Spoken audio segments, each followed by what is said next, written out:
Oi, eu. Cadê, rapaz? Quero gravar uma aula aqui sobre gravitação. Introdutória, claro, né? Não vou entrar em nenhum grau muito complexo, né? Bom, gravitação, então, é a gravitação universal de Newton, né? Eu vou dividir essa aula em 5 momentos, uma breve motivação, com algumas explicações de onde é que a gravitação aparece no nosso cotidiano. Logo em seguida eu faço uma introdução histórica, uma breve introdução histórica. Terceiro momento, eu vou apresentar a lei da força de Isaac Newton. Quarto momento, eu mostro que ela é uma força conservativa. E por fim, eu encontro a energia potencial. Bom, no primeiro momento, como eu falei, vamos apresentar aqui uma breve motivação de por que estudar na gravitação. Bom, ela está presente na explicação dos fenômenos das marés. Você já deve ter observado que ao longo das 24 horas do dia tem 2 marés altas e 2 marés cheias. A explicação de porquê disso está relacionado com o movimento com a atração gravitacional que a Lua exerce sobre a Terra. E o movimento de rotação da Terra em torno de si mesmo, né? A velocidade de escape também. Nós podemos compreender a velocidade de escape, quantificar essa velocidade de escape usando a teoria da gravitação de Isaac Newton, né?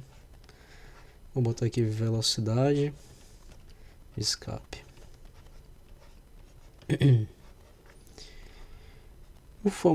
O GPS, ele é o GPS que a gente usa aí pra, enfim, localizar no Google Maps, essas coisas.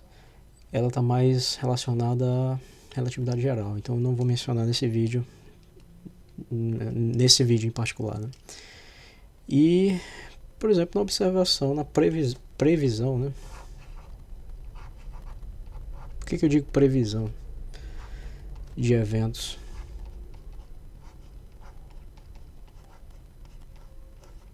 Astronômicos.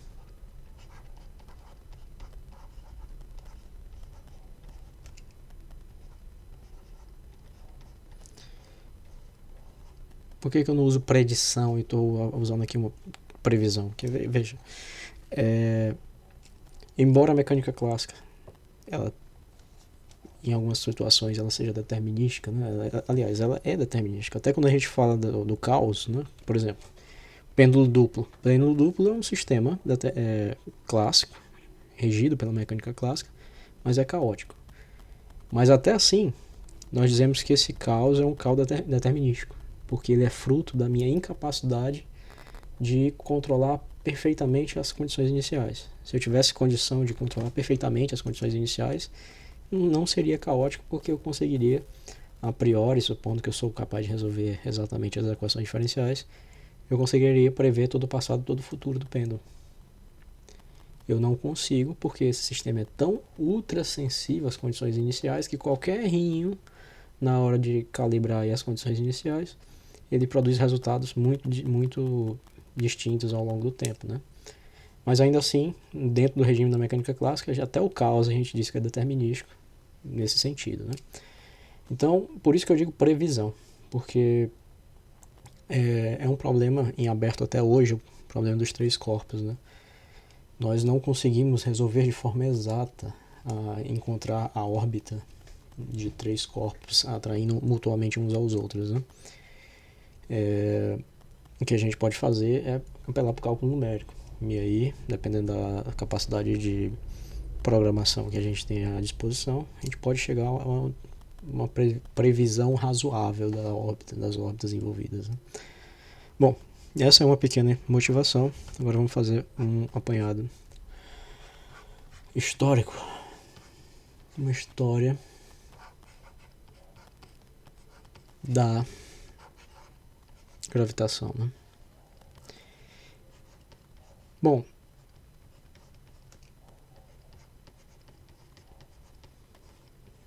para isso aqui eu vou me basear em 3 livros que eu recomendo fortemente para quem queira estudar isso em mais detalhes, né? Porque, enfim, eu já li isso há algum tempo e alguns detalhes podem ficar imprecisos, né?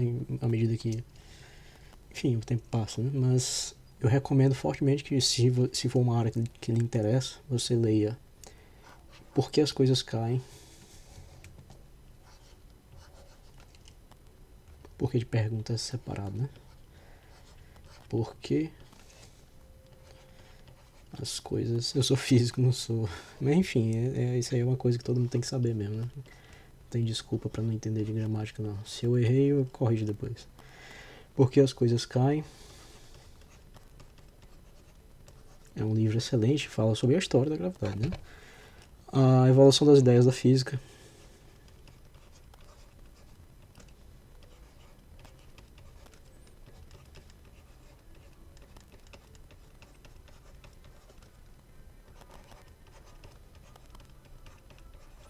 Se vocês estiverem ouvindo um barulho aí, é música que os vizinhos estão tocando, né? A evolução das ideias da física. E eu não vou deixar de fazer propaganda pro meu próprio livro, né? Física sem equações. Que, no fundo, é um livro de história da física, né? Bom, então, recomendados esses livros, vamos lá, vamos para lá. A pergunta sobre por que as coisas caem, que é o título desse primeiro livro, ela sempre foi feita, né? Uma das primeiras versões das quais nós temos conhecimento é com os gregos antigos, mas obviamente há algum grau de entendimento do porquê disso com outros tipos de culturas, né? Nós acabamos que predominamos na explicação da história das ciências, não só da física, mas na história da ciência, no forma geral, ao mundo ocidental, porque é o que tem a maior riqueza de fontes. A maioria das outras culturas, por causa de guerras, por causa de, enfim, intempéries, catástrofes climáticas, as fontes elas foram se perdendo com o tempo. Então a gente não tem nem como dizer assim, para alguns tipos de culturas, quem foi que teve a primeira ideia a respeito da explicação de determinado fenômeno. Então, ressalvado isso, uma das primeiras versões da tentativa de explicação sobre por que as coisas caem veio com a teoria do movimento. Eu até tenho um outro vídeo daquela seleção de histórias da física, né, que eu falo sobre isso. Movimento natural. E aquela série eu vou continuar. Eu não sei quando, mas eu vou continuar. Eu já tenho os slides quase todos feitos, mas dá trabalho gravar aquilo ali.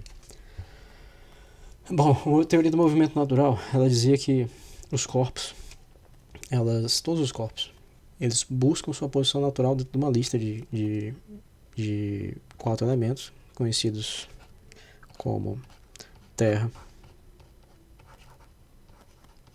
água, fogo e ar.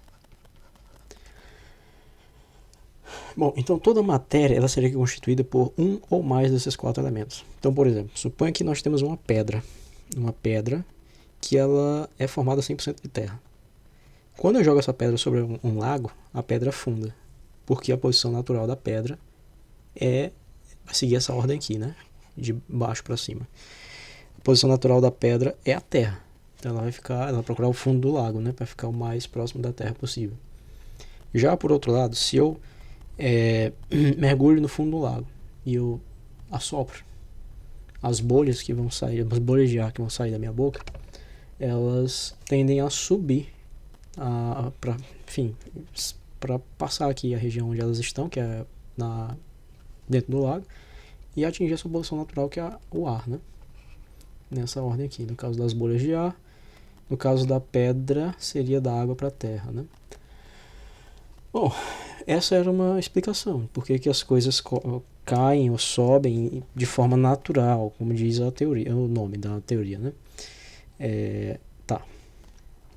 Obviamente, ela tem imprecisões, né? Por exemplo, por que um material com a mesma constituição ele pode flutuar ou não. Você consegue fazer uma embarcação feita de um material que, com uma outra geometria, ele afundaria. E por que dependendo da geometria ele flutua e dependendo da geometria ele afunda? Essa teoria ela vai ser contestada mesmo na época em que ela foi conjecturada, né? E a propósito, isso aqui nós estamos falando aqui do século VII a.C., século VI, por aí, né? Nessa ordem aí. Entre os defensores dessa teoria nós temos Aristóteles, Platão. E como todo tipo de teoria, quando ela começa a ser contestada, ela vai sendo reformulada, ela vai sendo acrescentada, né? Ela vai sendo, outros atributos vão sendo atribuídos outras características vão sendo atribuídas a ela, para que ela possa tentar de alguma forma manter-se viva e ainda resistir a essas refutações, né? Então havia uma série de outros acréscimos às teorias do movimento natural feitas para tentar resistir a essas refutações. Por exemplo, para Aristóteles, quanto mais massivo fosse o corpo, não sei nem se essa palavra existe, massivo, né? Quanto mais massa um corpo tivesse, mais rápido ele cairia. Então, por exemplo, considere aqui uma bola de concreto de 2 kg. Considere aqui uma bola de concreto de 10 kg. Para ele, quanto mais massa o corpo tivesse, mais rápido ele cairia. A velocidade de queda dependeria da massa do corpo, né? E é até razoável a gente compreender por que isso era aceito, uma vez que você solta esses dois objetos de uma mesma altura e o impacto que eles fazem no chão é maior, né? O mais pesado faz um impacto maior. Para que o menor faça um impacto parecido com o da massa maior, ele tem que ser lançado de uma altura maior. Então, assim, é razoável que a gente pense que eles na época acreditassem nisso, né? Bom, até hoje tem gente que acredita, né? A influência do meio, né? Por exemplo, para Aristóteles, o meio, e eu acredito que eu tenho uma aula onde eu já falei isso, né? Aqui no YouTube. O meio, ele vai influenciar também na velocidade de queda, né? No que diz respeito à viscosidade desse meio. Então, por exemplo, aqui digamos que nós temos três fluidos, né? O primeiro é mel, o segundo é água e o quarto enfim, ar, né? Não deixa de ser um fluido. Se você soltar uma bolinha, digamos, de concreto, de uma mesma altura, nos 3 recipientes, aquele que for menos viscoso vai atrapalhar menos o movimento. E então a velocidade de queda vai ser a maior possível. Então o primeiro vai ser esse cara, depois vai ser esse cara, e depois esse aqui, né? Porque o mel é mais viscoso que a água e a água é mais viscosa que o ar. Tem uma viscosidade maior que o ar, né? Dentro dessa lógica. Bom, ok, então tudo isso aqui contemplado representa a teoria do movimento natural. Obviamente você já deve estar percebendo que isso não é aceito hoje em dia, né? Primeiro que isso daqui foi refutado com Galileu. Galileu provou experimentalmente que a massa dos corpos não é relevante, né? Isso é uma experiência que você pode fazer facilmente. Eu não vou fazer aqui porque eu teria que parar o vídeo, assim, não convém, né? Pega uma folha de papel desamassada, né? Uma folha de papel normal. Solta ela de uma altura qualquer. Ela vai levar uma unidade de tempo X para atingir o chão, né? Aí você amassa essa bola de papel e solta ela da mesma altura. Ela vai cair mais rápido. É o mesmo material. A constituição do material não mudou, né? E nem a sua massa. Mas a velocidade de queda mudou, porque o tempo mudou, a distância é a mesma. Então, só essa experiênciazinha simples já refuta essas duas ideias. Mas aí você pode dizer, não totalmente, porque pode ser que esteja relacionado aí a maneira com que a geometria do objeto interage com o fluido ao qual ele está envolto, né? E aí isso mistura um pouco aqui essa parte da viscosidade, né? Porém, muito fácil você encontrar vídeos no YouTube em que essa experiência é feita no vácuo. Tem uma muito famosa, né, que é feita num tonel, não sei o que é aquilo, um cilindro gigante com uma pena e uma bola de boliche. Quando o ar é removido daquele recipiente, daquela sala, né, e eles são soltos da mesma altura, a pena e a bola de boliche caem ao mesmo tempo. O que não aconteceria se estivesse imerso no ar, né? Se houvesse atrito. Bom, essa foi uma das tentativas de explicar a queda dos corpos, né? Que não resistiu muito bem com o tempo. Outras teorias foram propostas, mesmo concomitantemente com a teoria do movimento natural. Uma delas é a teoria dos vórtices.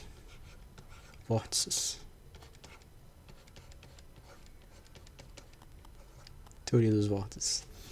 Ela explicava a rotação, o movimento orbital entre planetas, estrelas, planetas e satélites, enfim, digamos aqui a Terra e a Lua. A Terra vai orbitar, ou a Lua vai orbitar a Terra, né? Ficar girando aqui em torno da Terra e tal. E os defensores desse tipo de teoria dos vórtices, eles diziam que todo o universo, todo o espaço era preenchido por um quinto elemento conhecido como éter. Éter com H, né? Esse quinto elemento, ele seria uma matéria que nós não enxergamos, não sentimos o cheiro, não podemos tocar, mas ela existe de uma forma ainda não conhecida, né? No entanto, ela interage com a matéria interage com ela, né? De uma forma que, por exemplo, quando a Terra gira em torno dela mesma, ela cria um vórtex. Ela cria um vórtex desse éter. E era esse vórtex que fazia os satélites, os planetas girarem, né? Por influência desses vórtices. E vice-versa. Agora, toda teoria científica, ela precisa explicar o fenômeno conhecido. Isso aqui, imagina que a Terra aqui esteja imerso numa bacia com água. E aí você está girando a Terra, obviamente vai formar ali um redemoinho, né? Esse redemoinho vai fazer alguma coisa flutuando girar em torno da Terra? Vai. Explica o movimento rotacional, né? Porém, toda teoria, ela precisa explicar os fenômenos já conhecidos e, além de resistir a novos fenômenos, ela precisa ser capaz de suas implicações serem verificadas verdadeiras na prática. Uma das implicações da teoria dos vórtices é que os planetas eles seriam alongados em relação ao eixo de sua rotação. Considere aqui a Terra, né? Esse aqui é o eixo de rotação da Terra. Então aqui seria o Polo Norte, aqui seria o Polo Sul. Segundo a teoria dos vórtices, haveria aqui um alongamento na direção dos eixos principal. A Terra seria ovalada assim na direção do eixo principal. Mas a gente sabe que isso não é o caso, né? A Terra ela é achatada nos polos e alongada transversalmente aqui. Uma coisa bem sutil, claro, né? Mas há um achatamento nos polos. Então, essa implicação da teoria dos vórtices não é verificada na prática. Portanto, isso aqui está descartado. Houve várias outras tentativas de explicar. Várias outras tentativas de explicar o fenômeno de atração gravitacional. Uma delas envolvia... Eu sugiro que você leia o livro lá, os dois livros aqui, principalmente o Porquê as Coisas Caem, né? Havia uma teoria que é uma teoria...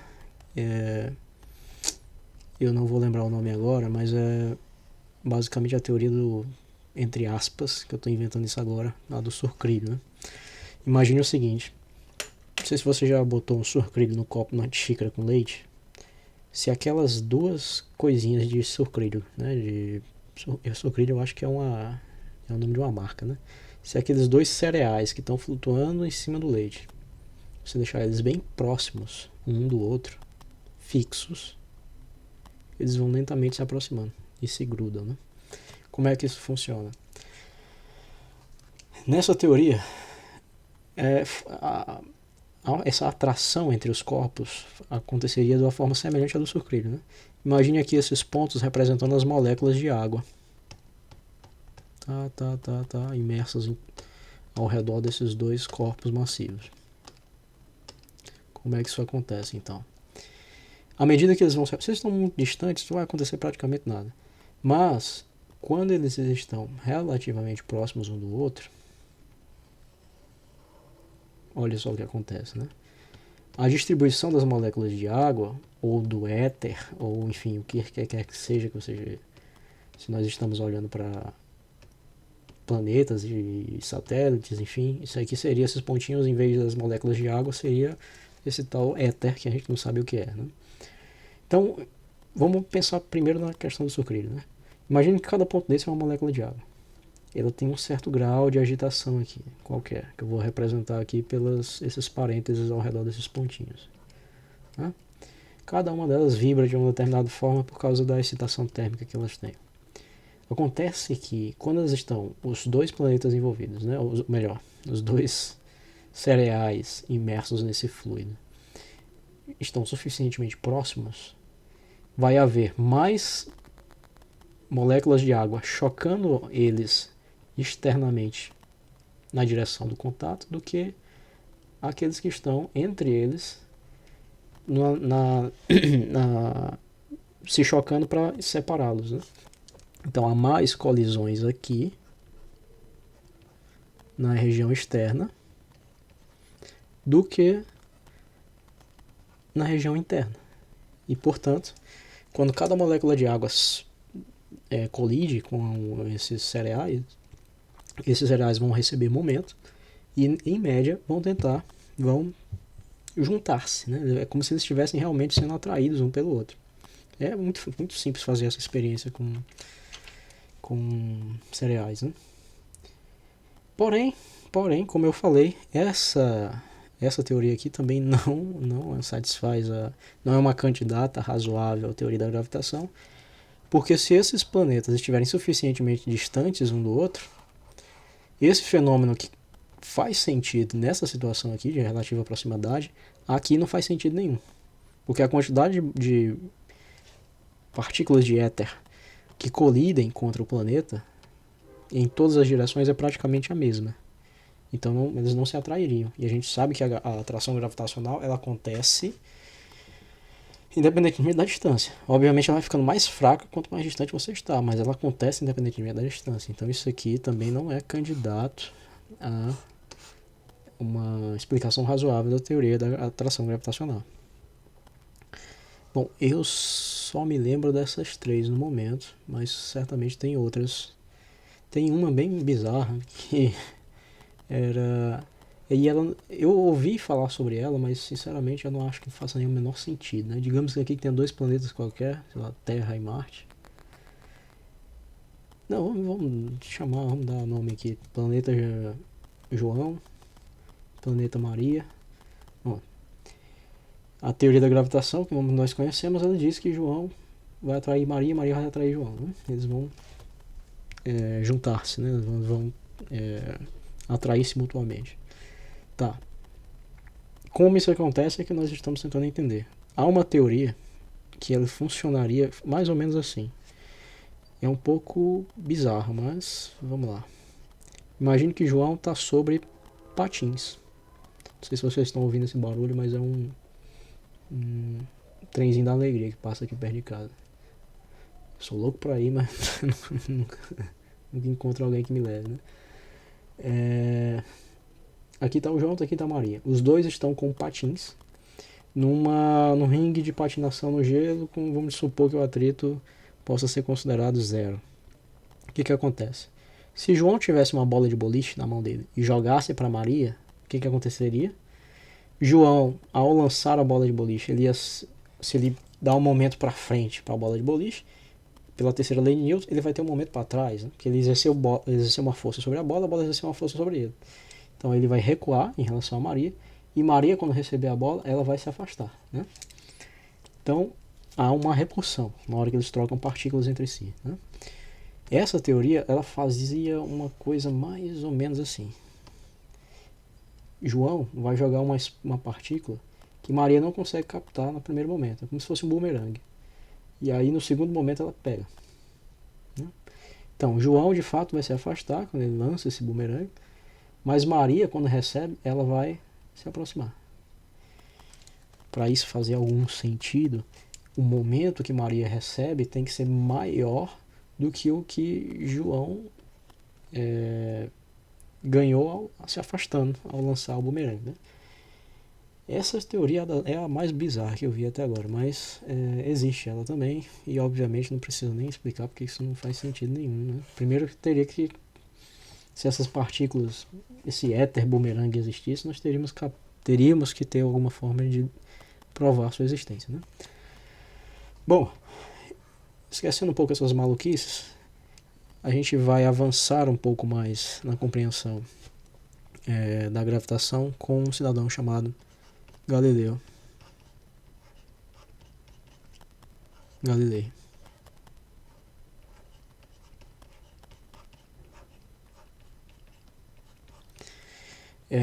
Galileu Galilei, a grande maioria dos livros de história da física atribuem a ele o que eu falei no início do vídeo, né? A experiência que mostra que a aceleração de queda é independente da massa dos corpos e a medição da aceleração da gravidade. A grande maioria dos livros atribuem isso, certeza que é dele essa descoberta. No entanto, como eu cito no meu próprio livro, tem dois frades que reencontraram os mesmos resultados antes de Galileu. Aparentemente, Galileu encontrou isso de forma independente dos resultados desses dois frades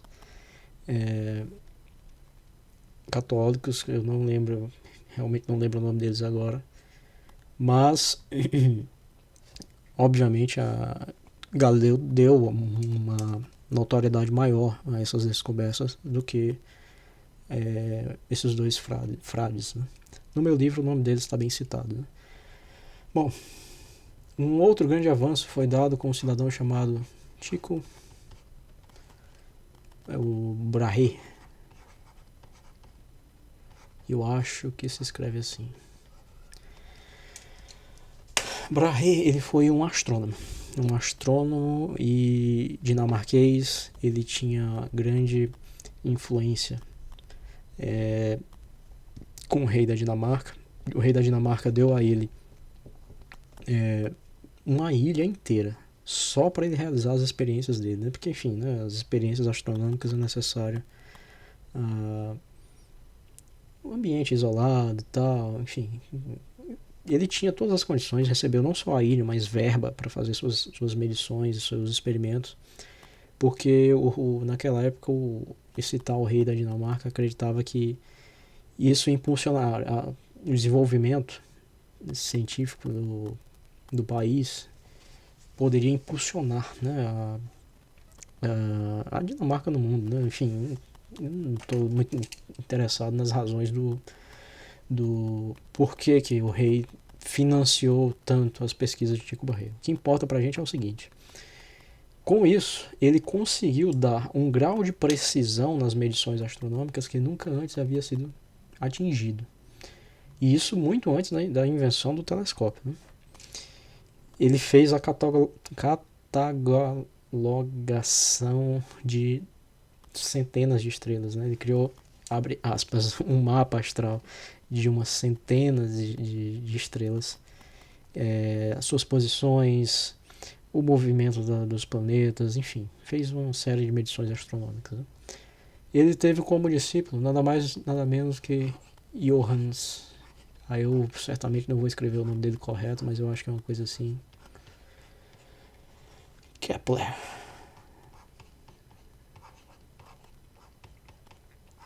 né? E Kepler, utilizando enfim, Johann Kepler foi discípulo de Tycho Brahe e recebeu a missão de Tycho Brahe de estudar o movimento dos planetas. Tentar entender, entre outras coisas, o movimento retrógrado. O movimento retrógrado já era conhecido, tem uma aula só sobre isso, eu acho, aqui no YouTube. Ele era aquele movimento aparente que os planetas têm em relação às demais estrelas, né? Enquanto as estrelas, por exemplo, digamos que nós aqui estamos no hemisfério sul, né? Hemisfério sul, suponha que essa linha aqui é a linha do horizonte, você está aqui de frente pro Cruzeiro do Sul. Aqui, né? Cruzeiro do Sul. Ao longo da noite, as estrelas, elas giram, né?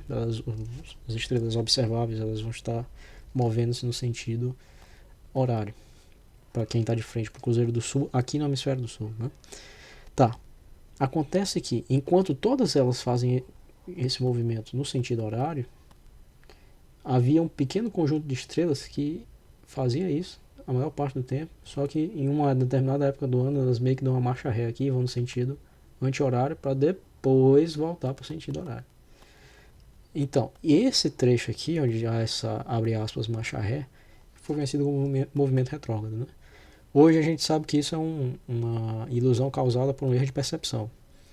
Mas Kepler assumiu esse pepino de estudar isso, entre outras coisas, extrair o máximo de informação que ele pudesse do movimento dos planetas, né? Tá. E o que nos interessa para a aula, nossa aula sobre gravitação, o que nos interessa aqui é que, entre muitos resultados, Kepler encontrou o que nós chamamos hoje de leis de Kepler.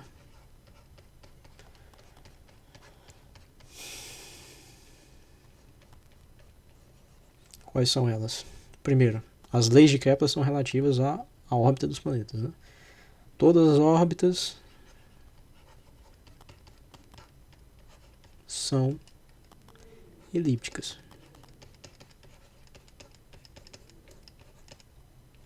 Todas as órbitas são elípticas. Com o Sol em um dos seus focos. Segunda lei de Kepler. O período orbital ao quadrado é igual a uma constante vezes o raio médio da órbita ao cubo. E por fim, a terceira lei de Kepler. A linha que liga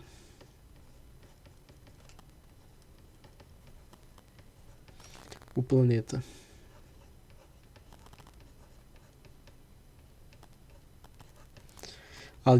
planeta ao Sol varre áreas iguais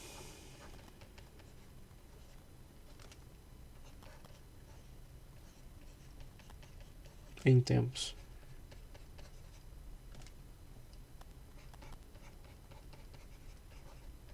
iguais. Eu podia ter digitado isso, né? Bom, só tornando isso aqui geométrico, né? Imagine aqui o Sol. Esqueça aí a proporcionalidade de tamanho. Imagine aqui a órbita elíptica da Terra em torno do Sol. E vamos imaginar essa linha que liga os dois. Se eu espero a passagem de um intervalo de tempo t qualquer, essa Terra que estava aqui inicialmente, ela vai estar numa nova posição, digamos, aqui, após esse intervalo de tempo t. Então essa área varrida por essa linha eu vou chamar de A. A terceira lei diz que se eu pego uma outra posição inicial qualquer, digamos aqui está a Terra, na sua nova posição inicial, e espero o mesmo tempo t, a posição final dela vai ser tal que a área varrida por essa linha é a mesma A, certo? Aí isso tem série de implicações, né? A questão da velocidade, que as velocidades mudam e tal, não me interessa no momento. Talvez eu grave uma aula só sobre a lei de Kepler depois, se eu tiver interesse em entrar em mais detalhes sobre isso, né? Bom, o que nós tiramos disso? Essas leis, elas são empíricas, né? O Tycho Brahe tinha os dados experimentais, né? Os dados obtidos da observação desses movimentos, dessas estrelas, né? Os planetas são estrelas errantes, digamos assim, são estrelas que fazem um movimento errado, né? Que é justamente esse movimento retrógrado. E Kepler encontrou leis no comportamento desses movimentos. São essas leis que nós estamos vendo aqui. Agora, isso não explica o que causa isso, né? E nós sabemos com Isaac Newton que a causa da alteração do movimento é o que nós vamos denominar de força. A força, por definição, é o agente responsável pela alteração do movimento. Quando não há força, ou melhor, quando as forças resultantes são nulas, o corpo está parado ou permanece em movimento retilíneo uniforme indefinidamente. Então, aqui nós podemos entrar no terceiro momento da aula, que é a gravitação.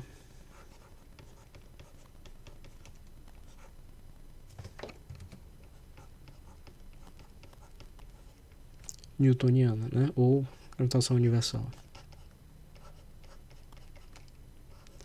Universal porque ele se aplica não apenas para os corpos celestes, para as estrelas, os planetas, mas para todo o corpo com massa.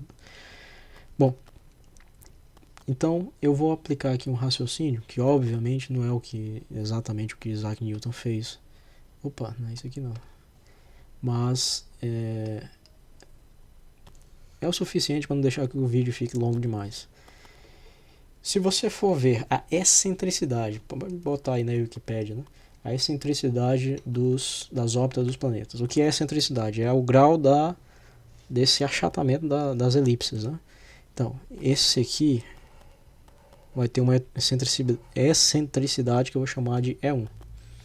Esse aqui tá uma merda, mas é uma excentricidade E2. Esse outro aqui, vamos ver se eu encontro uma... Esse aqui, ó. Cadê? Pronto. Vai ter uma excentricidade... Como é que eu tiro isso? E3. Obviamente, E3 é menor que E2, que é menor que E1. Quanto mais achatado for, maior será a sua excentricidade. Se você observar a excentricidade dos planetas, da grande maioria dos planetas, o valor de E é muito perto de zero. Se isso aqui é muito perto de zero, aproximadamente zero, então a gente pode assumir que a órbita é praticamente circular. Ora, se a órbita é circular, a aceleração envolvida no movimento só pode ser a aceleração centrípeta, né? Ou seja, menos ômega ao quadrado R. O R aqui no caso é o raio da órbita, né? Esse aqui é o meu R. No caso, R chapéu. Ora, eu botei aqui o sinal de menos porque eu estou usando a centrípeta e não a centrífuga, né? Ele está sendo atraído por alguma coisa que está no centro dessa centroide, desse círculo. Então, ora, ômega é a velocidade angular, que é 2π vezes a frequência, ou 2π sobre o período. Substituindo isso aí na aceleração, nós temos menos 4π ao quadrado sobre o período ao quadrado vezes o raio R chapéu. O agente responsável pela alteração do movimento é a força resultante que age sobre o planeta devido ao Sol vai ser igual à massa do planeta. Vou chamar aqui, vamos lá, massa da Terra. A massa da Terra vezes a aceleração a qual a Terra está sujeita. No caso aqui, vou chamar de aceleração centrípeta, que é a mesma que a gente acabou de calcular. Então, menos a massa da Terra, 4π ao quadrado, sobre o período ao quadrado, vezes o raio, vezes R chapéu. Aqui, eu vou usar a segunda lei de Kepler. O período é igual a KR3. Eu falei para vocês que esse R aqui é o raio médio da órbita, né? Porque se a gente for ver, ó, a partir do foco, isso aqui é um valor, aqui é um R, aqui é outro R, aqui é outro R, aqui é outro R, né? Então a gente, na segunda lei de Kepler a gente usa a média deles. Mas como a órbita é praticamente circular, porque a excentricidade é muito pequena, esse R se confunde com o raio da órbita, né?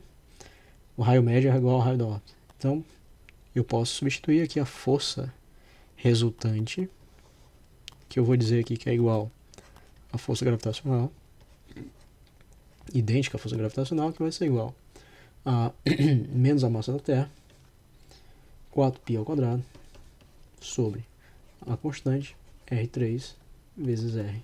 R chapéu. Esse R cancela com R3, fica só um R2 embaixo. Menos a massa da Terra, 4π ao quadrado, sobre K R2, R chapéu. Observe que a gente já encontrou aí a lei do inverso do quadrado, né? Só não está com as constantes que a gente está acostumado a ver, essa força universal de Newton, né? Tá, e agora? Ora, a terceira lei de Newton diz que se eu aplico uma força sobre um objeto, esse objeto aplica sobre mim uma força igual, em módulo, porém em sentido contrário, né? Então, por exemplo, a força que a Terra sente devido ao Sol, vou botar aqui o devido a entre parênteses, né? A força que a Terra sente devido ao Sol tem que ser igual, pela terceira lei de Newton, à força que o Sol sente devido à Terra. Não é isso? Logo, isso aqui implica que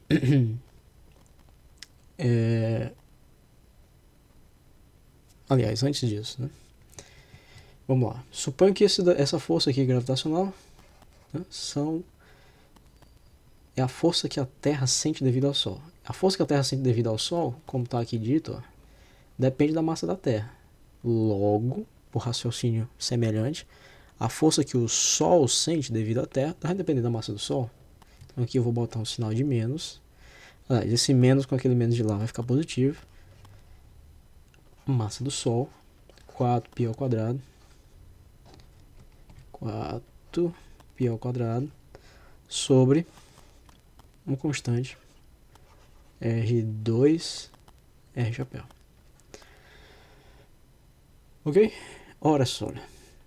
MTS, a força que a Terra sente devido ao Sol, e FST, a força que o Sol sente devido à Terra, elas têm o mesmo modo, porém em sentidos contrários. Essa daqui depende da massa da Terra, essa daqui depende da massa do Sol, mas elas são iguais em modo. Logo, há aí alguma relação entre as constantes para que haja dependência das massas no cálculo das duas. Isso fez Newton propor que a força gravitacional entre dois corpos massivos, digamos aqui, a força que a Terra sente devido ao Sol, ela fosse igual a menos uma nova constante que englobaria as constantes anteriores, a massa da Terra vezes a massa do Sol, dividido pela distância entre eles ao quadrado, R chapéu. E vice-versa, né? Se eu boto aqui, isso aqui vai ser igual a menos a força que o Sol sente devido à Terra. Certo? Então, isso aqui é a lei da força, né? Gravitacional universal. E esse Gzão aqui representa exatamente a constante universal gravitacional. Depende do produto. Aqui a força vai depender do produto das massas dos corpos envolvidos e a distância ao quadrado entre eles. Ok?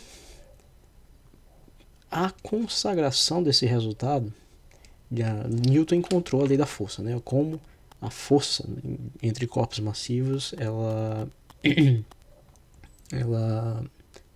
enfim, a dependência dela, né? Como é que ela dependia em relação à distância entre os corpos envolvidos.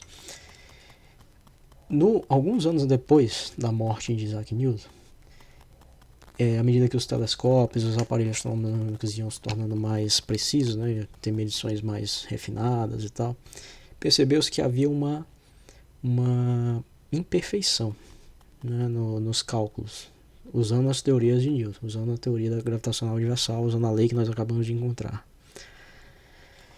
E as predições estavam batendo muito distantes do que previa a teoria. De algum determinado momento, de alguns planetas, enfim, o movimento de alguns planetas, as trajetórias e tal, não sei o quê. E de só tem duas possibilidades. Ou a teoria estava errada, no sentido de incompleta e precisava de algum tipo de refinamento para explicar aqueles fenômenos que não estavam batendo bem com o que estava sendo observado experimentalmente. Ou a segunda opção, a teoria está correta, mas existe alguma impureza, alguma coisa atrapalhando as variáveis de entrada da, das predições, né? Tinha alguma coisa que estava ali criando algum tipo de ruído, fazendo com que as predições fossem dissonantes daquilo que previa a teoria, no movimento, enfim, nas trajetórias envolvidas em alguns planetas, alguma coisa assim. Mais detalhes você vai encontrar nos livros que eu mencionei anteriormente, né? Então, pensando nessa segunda possibilidade, que a teoria estava correta, e na verdade havia alguma coisa atrapalhando os dados, os teóricos tentaram encontrar o que seria essa causa desse ruído. E encontraram que, se fosse um planeta, a teoria se ajustaria bem. A teoria da gravitação de Newton, ela conseguiria explicar o porquê que não estava funcionando bem até então. E aí eles pediram que os astrônomos apontassem os telescópios numa determinada época do ano, em uma determinada direção, que eles iriam encontrar um planeta que até então não sabia se que existia.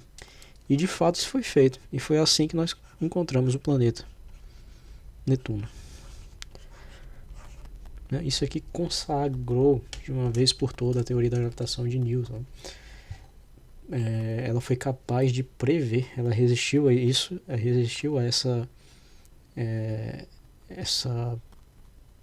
possibilidade de ser interpretado como errada, né? Ela conseguiu prever a existência de um planeta que até então não era conhecido. Bom, ótimo. E aí eu passo aqui para o quarto momento da aula. Sim, antes disso, vamos imaginar aqui a força.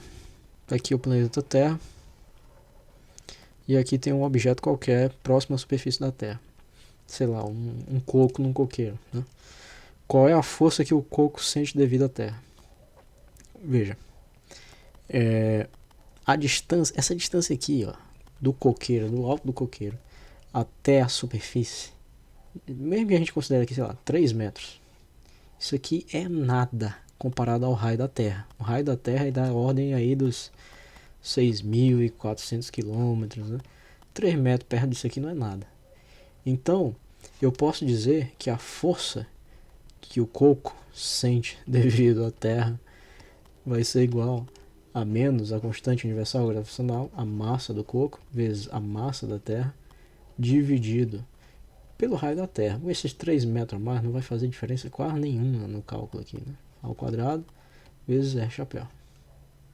Ora, então, G é uma constante. A massa da Terra é conhecida. O raio da Terra é conhecido. Eu posso englobar essas 3 constantes em uma nova constante. Esse sinal de menos também. E aí, reescrever a força que o coco sente devido à Terra como a massa do coco vezes essa constante, G. Essa constante é a aceleração. A aceleração da gravidade. Enfim, a aceleração da gravidade, né? Que foi medida supostamente por Galileu por 9,8, como sendo 9,8 metros por segundo ao quadrado a nível do mar. Agora sim, vamos passar para o terceiro momento, é o quarto momento dessa aula, em que eu vou mostrar que a força gravitacional é uma força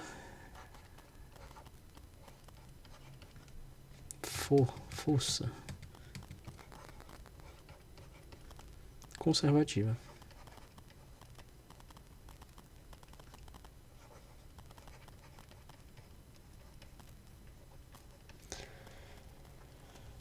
Então, 2 pontos têm que ser considerados na hora de considerar que uma força é conservativa. Ela não pode depender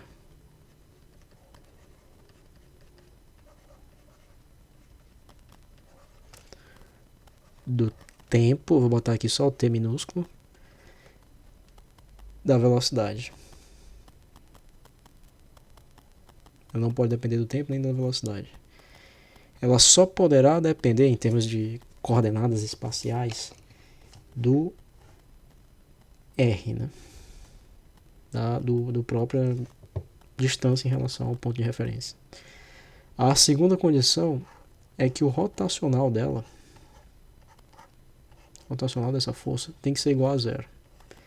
Isso aqui pelo teorema de Stokes, é totalmente equivalente a dizer que a integral de caminho da força é independente do caminho. Só depende aqui dos pontos inicial e final. Então essa integral aqui vai ser o valor que a força assume em B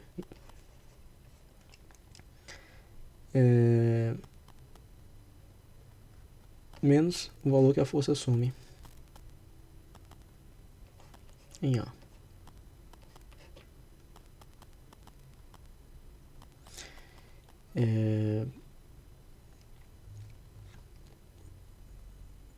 Assim, tem o fator da posição aqui também, né? Porque em termos de unidade, isso aqui é o trabalho. Força vezes deslocamento, tem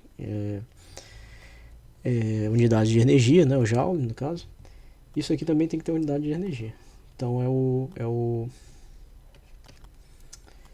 seria a força nesse ponto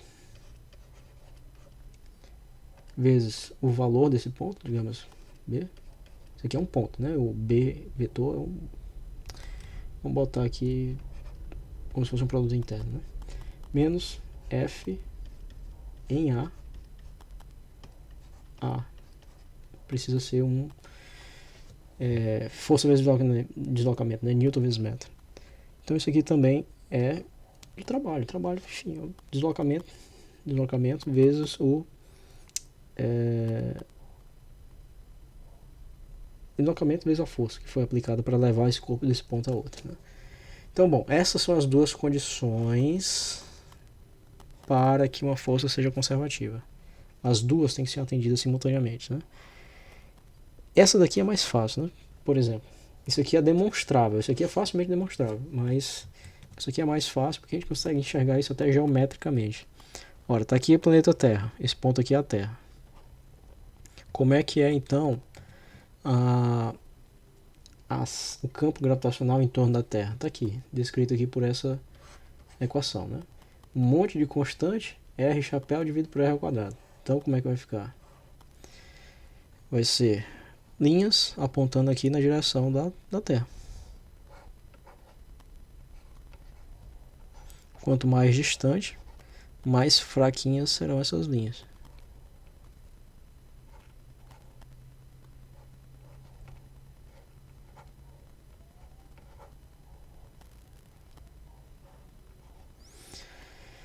Ora, e como o próprio nome já diz, rotacional mede a capacidade de um campo de rotacionar alguma coisa, né? Então, observe que tem um exemplo que o Griffiths de eletromagnetismo ele gosta de dar que torna isso bastante intuitivo, né? Um campo gravitacional é aquilo que um rotacional mede o grau de rotação. Então, por exemplo, se eu tenho um campo gravitacional de por exemplo, um fio onde está passando uma corrente, ele vai gerar um campo magnético usando a regra da mão direita. Se o fio está em direção perpendicular à tela apontando para você, o campo magnético vai ser no sentido anti-horário, né? Então ele vai estar fazendo esse movimento aqui. Isso aqui seria o campo magnético.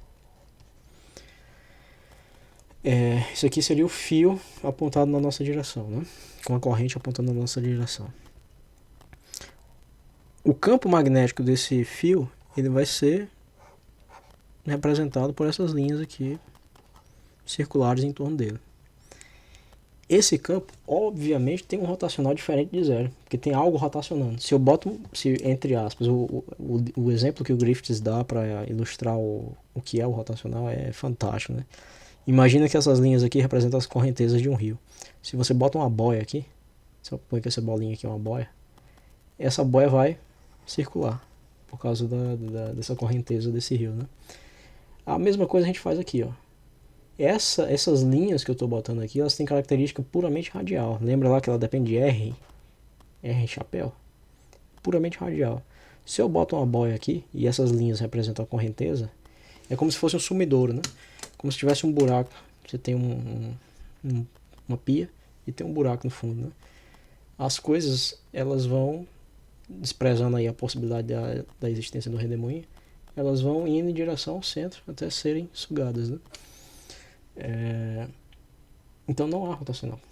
Não há rotacional para uma força que depende de um campo vetorial que depende somente de R chapéu. Logo, rotacional é zero, a segunda condição é obedecida. A primeira também, porque a força gravitacional só depende da distância, ao inverso da quadrada da distância entre os corpos envolvidos. Então, as duas condições são conservativas. Ou, as duas condições são obedecidas. Logo, a força gravitacional é uma força conservativa. Como ela é uma força conservativa, nós podemos dizer que toda força, todo campo vetorial que obedece às condições de rotacional nulo pode ser escrito como um gradiente menos o gradiente de uma função escalar, U. E a esse U nós damos o nome de energia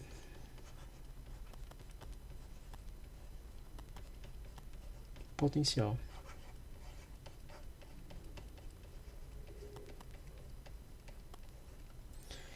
E aí eu entro no último momento da aula, que é o da energia potencial.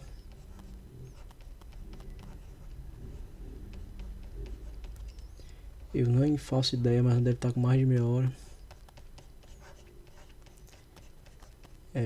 A energia potencial, então, vai ser F, que nós calculamos como sendo menos G, o produto das massas dos dois corpos envolvidos, a distância entre eles ao quadrado R chapéu, que vai ser igual a menos o gradiente da função escalar U, em coordenadas polares, menos a derivada parcial de U em relação a R chapéu.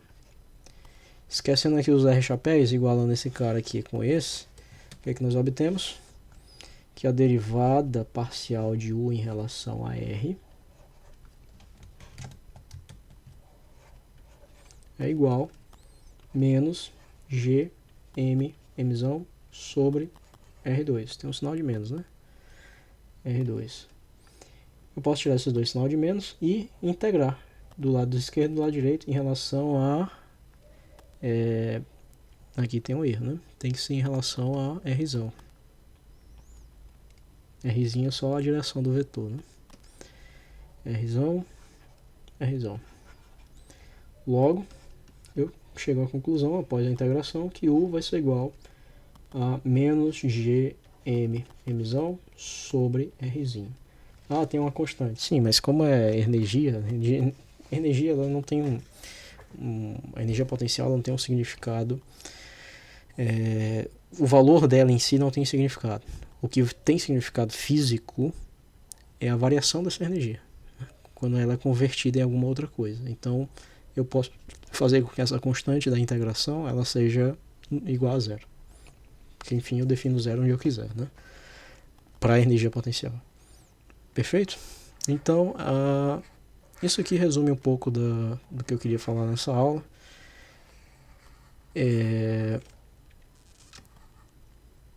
Para além disso, né?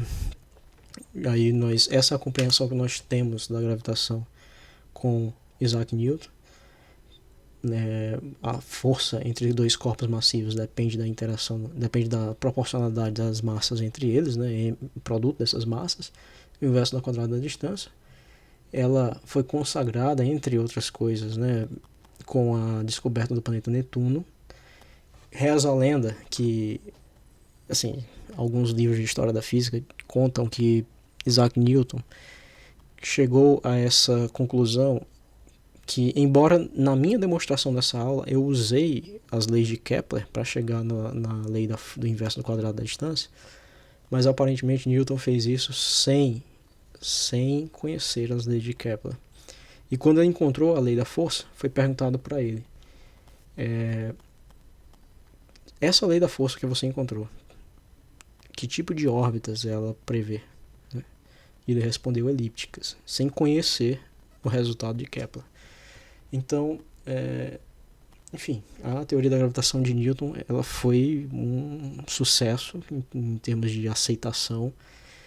E esse reinado da gravitação universal ela durou muitos anos, até a chegada de um cidadãozinho que a gente conhece como Einstein, né?